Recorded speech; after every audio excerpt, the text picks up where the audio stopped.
Welcome to Grimnasty TV, a new journey, a new horizon into the unknown. Welcome back. All right, so I want to talk to you about a few key places that I like to put turpentine in. First, let's talk about what happened to you when you were conceived. You had a hollow ambiotic space in your brain that was about the size of you. You were tiny little brain, tiny little pineal gland, all fit to one place. And they calcified it, it stayed small, and it atrophied, and a big old open space opens in the center of your brain like a hollow space. Then all of that is gradually filled up with calcificating elements from the things you eat, whether they're spraying stuff or whatever, fluoride, you take a shower or whatever. All of that stuff over time fills up this space, and as you're a kid, you become slowly less endowed with your psychic abilities. When you're a kid, you have a lot of psychic abilities, some of us more than others, and we can see things. If you watch MGMT Kids, they say that the little kids can see these monsters in here. And that's why a lot of them are afraid of the dark, because they can see that the house is set up like the Howie Mandel little monsters, where they can come out from underneath the bed, out of your closet. That's what these constructs are that we live in. They're constructed to where if you live in one, then it's almost like they're saying, oh, you consent to our structures or whatever. But I make no accept to that, as I've seen plenty of demons. I've seen all kinds, and none of them have ever scared me. Like literally none of them. I've seen big ones. I was in an astral space where this big one stepped in and his face looked all swollen and nasty. And I said, you mad, bro? This motherfucker was like, and it was so fucking angry, it almost like wind came off around his head. I was like, dude, what you mad about? They can't do shit to you. They need to deceive you to be afraid. So that's the biggest thing, is just to laugh at their ass. Oh, you need me to be scared? You must be scared of me, bro. That's the first thing you want to acknowledge, is that something about you is special. Otherwise, nobody would need you to be scared of anything.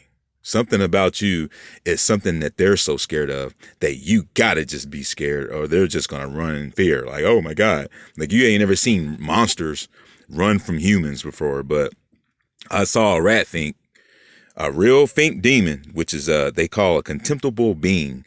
A fink is contemptible in everything that they are. Wow. I looked up sloth. I looked up all of them just to see. The daywalker in there, Masked Singer, was on. She said, hey, did you see Craig Robertson next to that sloth? And I was like, okay, so the hive brain knows that Sinbad is fucked up, and they're admitting it through this girl that I'm hanging out with. It's just weird. It's just like they I guess they're just running out of steam. They're just like, fuck it, we might as well come out and just expose ourselves. You might as well come out to the people and let them know before they freak out because you guys look so different. Because it's going to come out. All of this is happening, whether you like it or not. And it's been that way. And I hope that people prepare for that.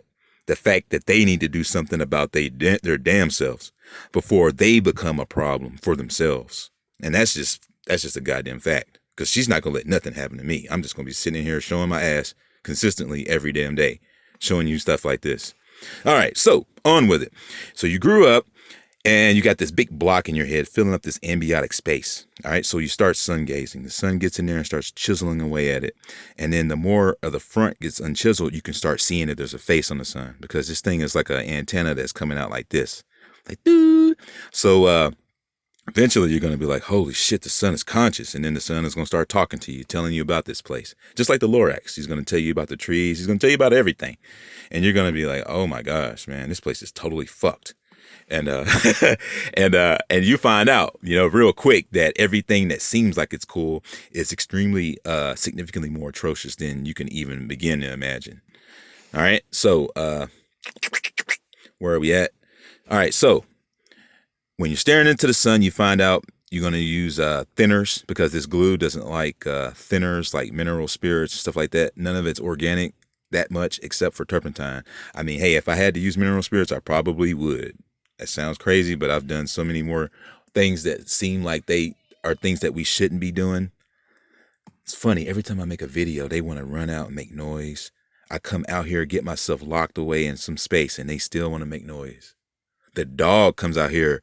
I got to go potty too while you going outside. As soon as I get him outside, he starts barking profusely because I'm making this video. I'm inside before I come out here.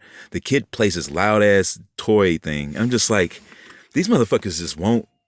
They just won't fucking. They really just they're not doing anything but wasting their time. That's why I'm saying people should be worried about their future in here and stop worrying about trying to antagonize Mickey Mouse while he's progressively getting shit done. Like, it's just like, what are you doing with your time? See what I mean? It's like, it's weird. All right, so continuing, and now she goes back inside. See? They're all psychic. They know stuff. It's like they know everything. Okay, so let's continue on. And I could be wrong about this, but hey, so far, they've proved me that they're questionable beyond my doubts because I didn't know shit about them at first. All right, so here we go. So you're staring into the sun. You start to chisel this thing away, and the thinner it gets, if you fast, it'll give you a leg up. All right, if you fast, it'll get it down faster. You can spend a year off and on fasting like I did and get this thing down to a manageable calcified area, which I call the thin, point and overturn. You keep it thin like that. And anything that's new that fills up the head, that feels like your head is heavy, will melt away within like the first hour, 30 minutes or so. And Turpentine really tears into it. I like that. All right, so another thing that's inside of you, the DMT trigger. This thing is like a bomb.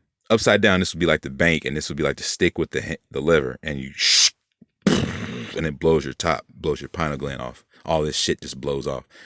All right, so this trigger here, how do you loosen it? Mouthwash with turpentine. And I use that G turpentine. I mouthwash to get all this glue out of here. There's a bunch of glue up in here because these are electrically grounded.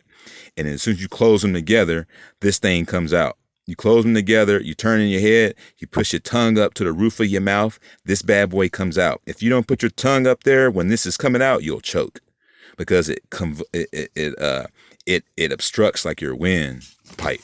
So what you want to do is you want to put your tongue up to the roof of your mouth and turn your head like this sideways, like side to side like that while you're looking at the sun. And this joker right here is going to start making you spit up the most nastiest. It's like it's got some big calcified thing on it. It searches for heat, obviously. So once you do this, your throat starts feeling like it's sore. Then it starts feeling like it's hot, like you might be able to breathe fire. This is no bullshit. This is our abilities being completely scientifically in a schematic, broken down and explained so you can see exactly who we are. Because those charts that they're showing us, the human body anatomy, all that, it's just convoluted with bullshit. You might as well say the muscles aren't real. Because the muscles obviously are, you can feel them, but it's just nonsense. Everything they say is just, oh, this is like this because of chutes and ladders. It's just like, no, that's not why, bro. All right, and then it looks technical, so you believe it. But all right, so this trigger comes out and it sends DMT out. Once all this glue is gone and it raises it out, it pushes all the saliva out. You choke and you cough, you spit all of it out, and then DMT comes out. And as soon as you get a taste of that and it's thin, you're going to be like, boom, your shit's just going to be like, and it gives you, you almost teleport out of this place. Because whenever you do DMT, you basically blast off. That's basically what you're doing. So if you do that, you're going to blast through the sun and out into cool world if you have the full blown DMT. So you get that by mouth washing. You gargle with the turpentine. Over and over, you do this shit for about 30 minutes, and that shit, it would just wear that shit off, bro. Just like that. I'm trying to tell you, this channel is extremely important. And I didn't even know how important this was going to get. I'm like, man, last Grimnasty episode, she shows up. So then I was just like, huh, all right. And she was smiling too. I was just like, okay, so there's something that I'm missing here. And now I see. Look at how far it's come. Look at how informative it is. And look at how many people it's helping. And that's just huge. It's a huge blessing. So you raise it up to the roof of the mouth, turn the head, let this trigger start loosening. You're going to start feeling it get fat in your neck. That's your throat chakra. You're going to feel it. Then it's going to pop out. And when this motherfucker separates, it feels like you got strep throat for about like a couple of days. It's real sore, and you're just like, oh, and then that trigger gets loose. If you turn your head even just a little bit, it'll shoot up like it's a yo-yo or something. It's weird, but I've been managing to get it enough to where it comes out just enough to give me some DMT, and then just like it makes you feel so good that whatever electrical pain you feel, it immediately supersedes it and says, hey, everything's all right. So that's another thing that I've discovered. Say, hey, I want to make sure that I'm on DMT while I'm doing this to myself. Because if I get to the final layer and it breaks, I want to be high. I want to be stoned. If I smoke anything like or drink alcohol, this electrical shit seems to burn it away faster than I can enjoy it. That's what it seems like to me. I'll stay in a nice intoxicated state for a little while, and then it starts breaking up.